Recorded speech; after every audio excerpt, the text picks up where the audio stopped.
medical. Sir, what's wrong? I'm falling in the bathtub. Who's in the bathtub? Who's in the bathtub? My wife. Okay, is she conscious? She's I'm a physician. Okay, sir, I need you to calm. Sir, I can't understand you, okay? Can you calm down just a little bit?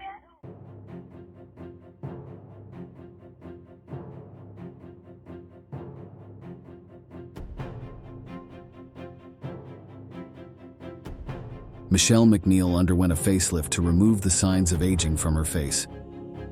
After the successful surgery, she was released from the hospital to begin her recovery at home. Just 1 week later, a terrible tragedy struck her home.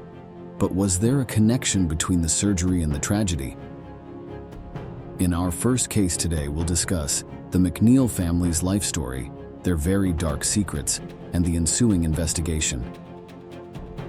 We'll also delve into the horrific murder of young woman Katie Sepich, examining the suspects and revealing how the killer was ultimately apprehended. Brace yourselves. We're stepping into the crime scene now.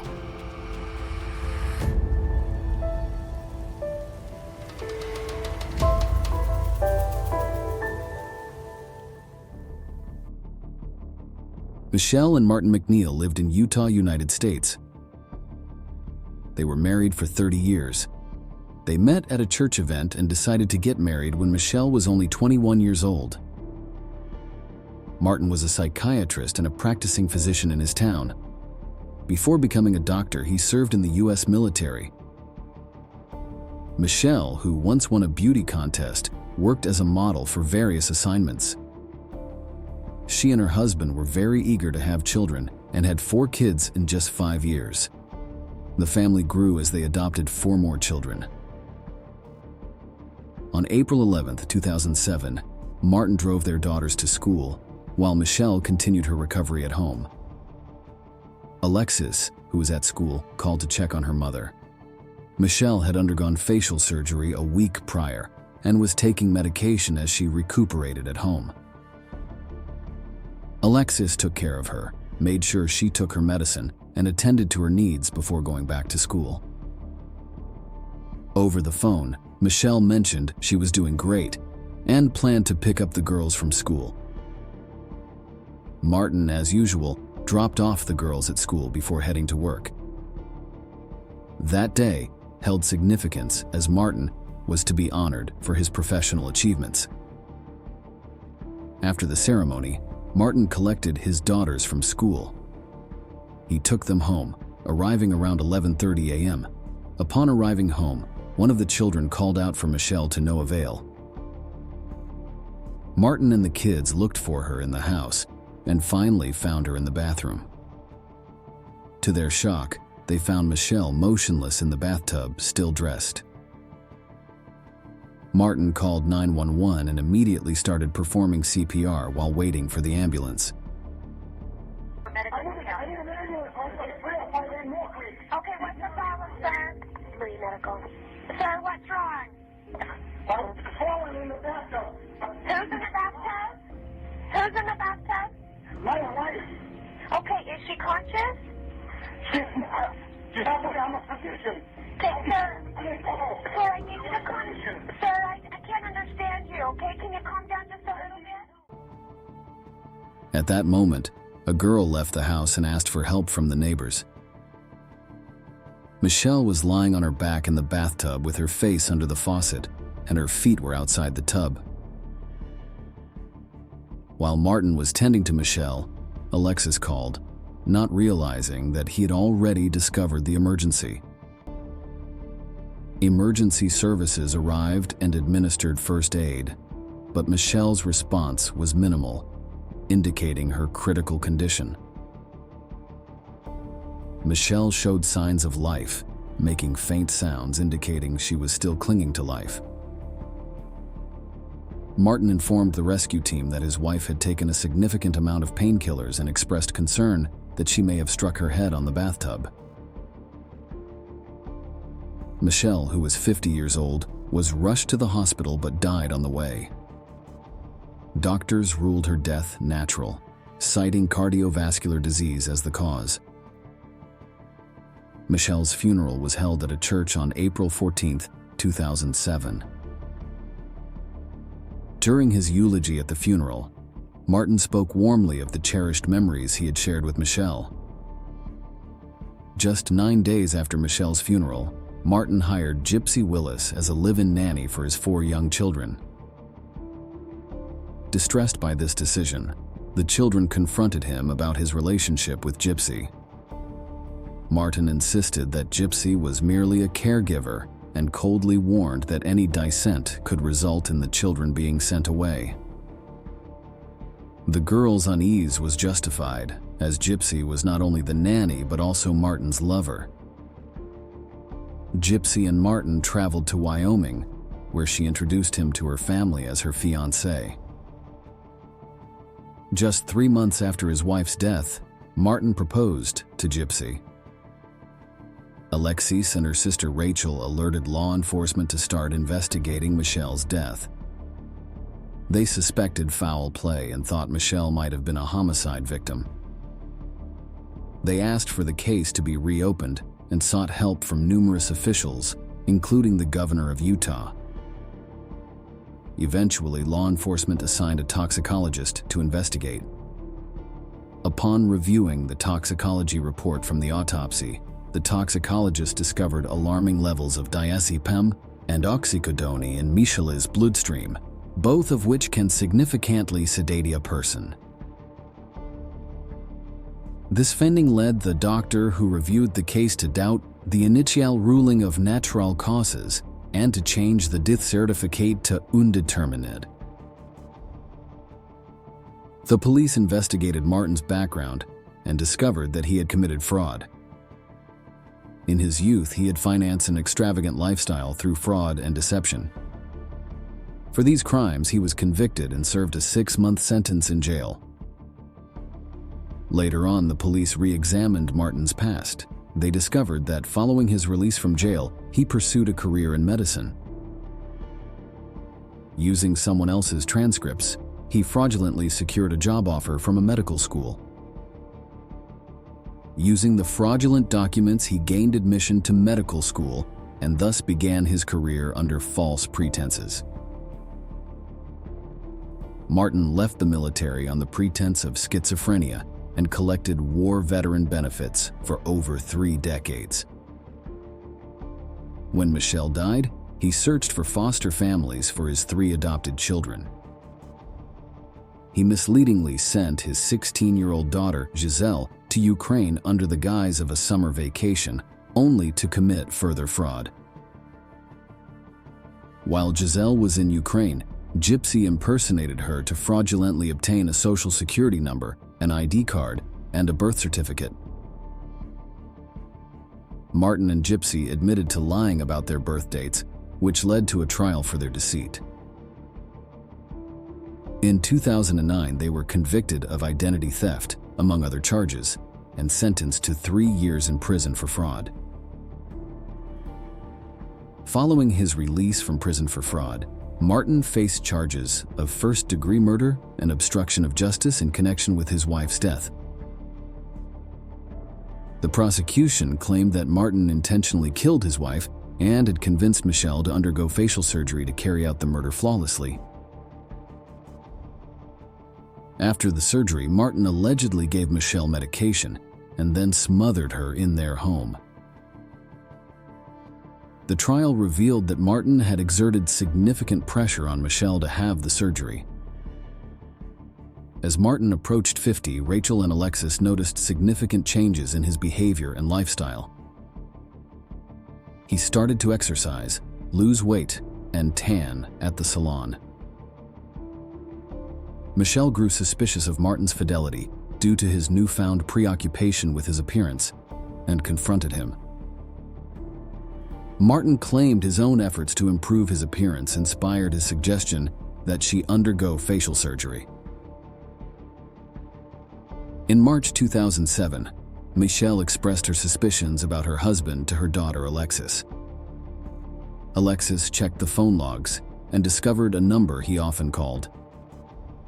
Later, when she confronted her father about the frequent calls, he denied having an affair. Martin later admitted to a 2-year involvement with Gypsy, whom he had met online. She was aware he was married. He also confessed that the nanny story was fabricated. After Michele's death, Martin attempted to avoid drawing attention to himself. He began to walk with a cane and seemed physically exhausted, changes that were sudden and unexplained. Martin deceitfully told his congregation he had cancer and misled his friends with false claims of having neurological issues similar to multiple sclerosis. These lies added to suspicions of his premeditated deceit in the subsequent murder investigation. In March 2007, Martin arranged a meeting with a plastic surgeon for Michele, which made her nervous. The doctor noticed her high blood pressure during a consultation and recommended postponing the surgery. Despite the recommendation, Michele agreed to the procedure, but later expressed a wish to delay it. Martin insisted, visibly angry, that the surgery proceed immediately. Michele underwent the surgery without complications and was required to stay in the hospital overnight for observation.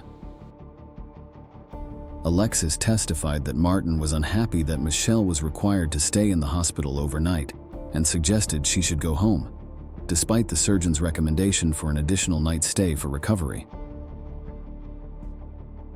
After returning home, Michele appeared very relaxed, which prompted Alexis to question Martin about her mother's condition. Martin explained that the complexity of the surgery necessitated various medications. In the days following the surgery, Michele's bandages were removed, and she began to recover at home. Seeing her mother's strong recovery, Alexis felt reassured and decided to return to her university studies. Tragically, Michele's life came to an abrupt end just 1 day later. During the trial, they talked about the strange situation when Michele was found. Martin called for an ambulance while accompanied by his youngest daughter. The dispatcher was given the wrong address, and then Martin abruptly ended the call, actions that collectively raised suspicions during the emergency. The details presented indicate that Martin faced serious accusations. Martin's erratic behavior during the emergency calls and the accounts of his actions on the day Michele died gave the prosecution substantial circumstantial evidence. During the second call to emergency services, Martin stated that Michele was unconscious in the bathtub and that he couldn't lift her. He mentioned his intention to drain the bathtub before the call was suddenly cut off. The call was again cut off, heightening suspicions. Neighbors observed Martin attempting CPR, but notably omitting mouth-to-mouth resuscitation, which raised eyebrows. This inconsistency weakened his version of events. The discovery of missing medication along with wet towels, clothes, and bath mats in the garage implied an effort to conceal the details of Michele's death. The conversation between Martin and Gypsy on the day Michele died led prosecutors to suspect possible conspiracy or discussion of the murder's circumstances. Furthermore, a heart specialist's testimony, stating that Michele's heart condition was not severe enough to cause death, countered the notion that she died of natural causes. Inmate testimonies provided further evidence, with one claiming that Martin had admitted to sedating Michele with sleeping pills before drowning her in the bathtub. The gathered witness statements and evidence presented a strong case to the jury, indicating that Martin committed premeditated murder instead of causing an accidental death. This evidence suggests that Martin's actions were deliberate, with his subsequent behavior aimed at avoiding suspicion and hiding his involvement in the crime. In addition to other evidence, reports from fellow inmates indicated that Martin actively schemed to avoid raising any suspicion. After a lengthy 6-year legal process, Martin was found guilty of murdering Michele and obstructing justice, He received a life sentence with the possibility of parole after serving a minimum of 15 years. Although Michele's family believed that Gypsy was aware of Martin's plan, Gypsy was never charged with Michele's murder. Martin appealed his conviction, but it was upheld. Only 2 years into his prison term, Martin took his own life. If not for Alexis's persistent efforts to investigate her mother's death, the case might have been mistakenly closed as a natural death. What do you think about this case? Do you believe Gypsy was involved in the murder? Before we dive into our next story, if you could take a moment to hit that like button, it would mean the world to us. A single click for you is a huge boost of encouragement for us. Don't forget to subscribe. Your support is everything. Thanks a bunch. Katie Sepich was born on December 26, 1980, in Carlsbad, California. Katie was not only cherished by her family, but also had a great ability to make friends. She had 2 siblings and enjoyed spending time with her family.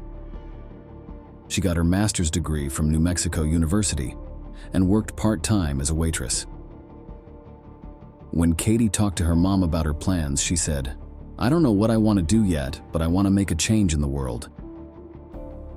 Katie and Tracy were roommates, both studying at university. They lived in an apartment near the campus on the east side of Las Cruces. On August 30, 2003, Katie finished work at the restaurant and had plans for the evening, a party with Tracy. Their apartment was close to the party location, where around 30 people were expected. Joe Bischoff, a friend of Katie's, was also going to be there, and they planned to have a great time.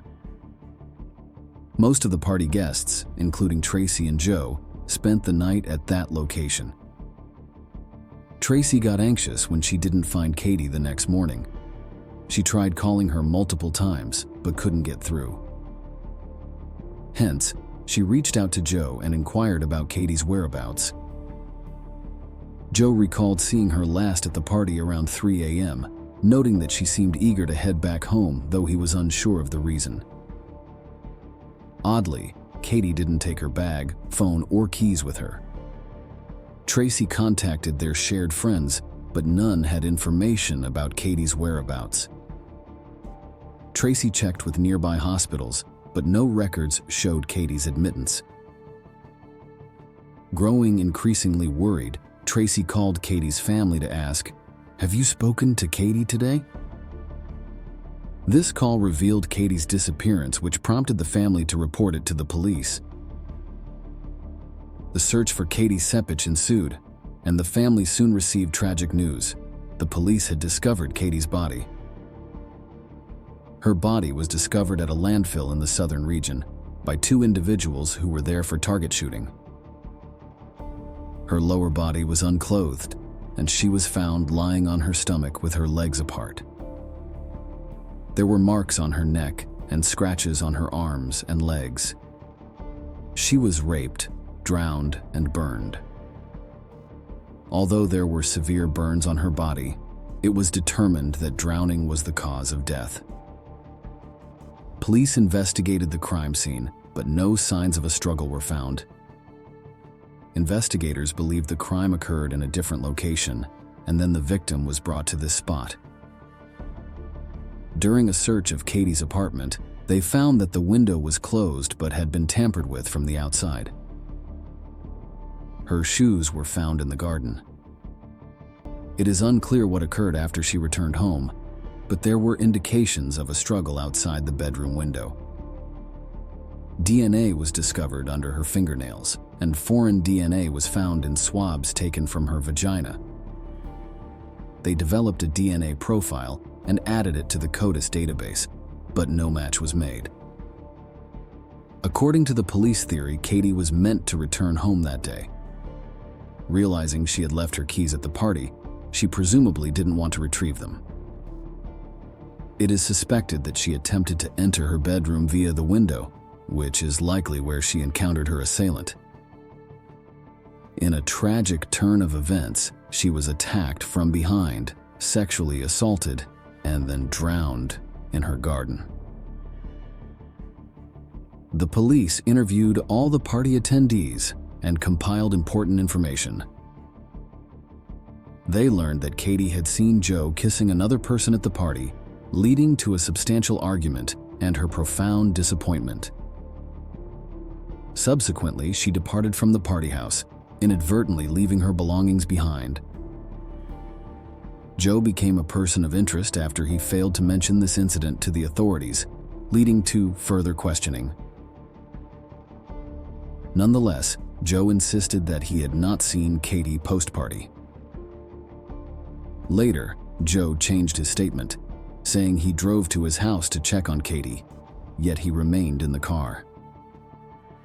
The following day, Joe made several calls, but Katie's phone wasn't with him, and no one answered. As a result, Joe became the primary suspect in the case, and the police asked him to give a DNA sample, which he refused to do.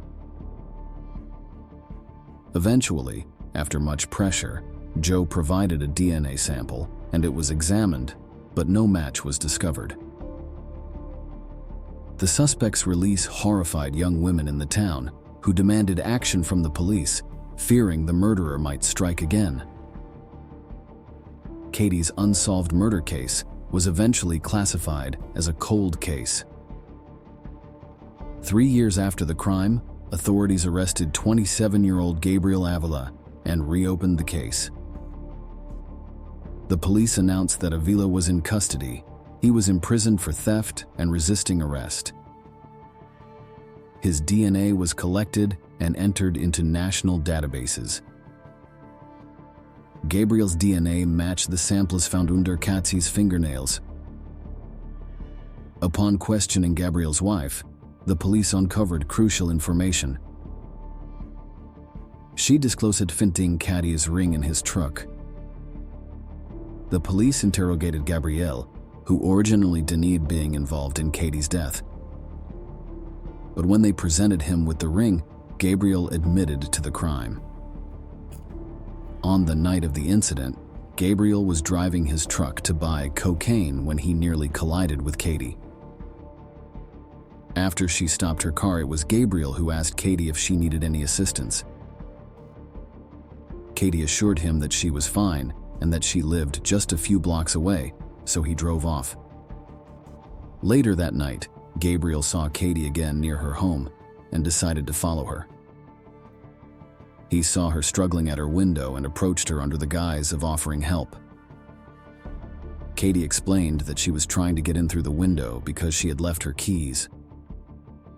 Without warning, he seized Katie from behind, forced her to the ground, and tried to subdue her by force. Gabriel choked Katie with his hands and persisted until she ceased movement. He took her to the location where her body was eventually found and attempted to burn it using a bottle of alcohol. Gabriel Avila confessed to murdering the girl and was convicted of the crime. He was sentenced to 69 years in prison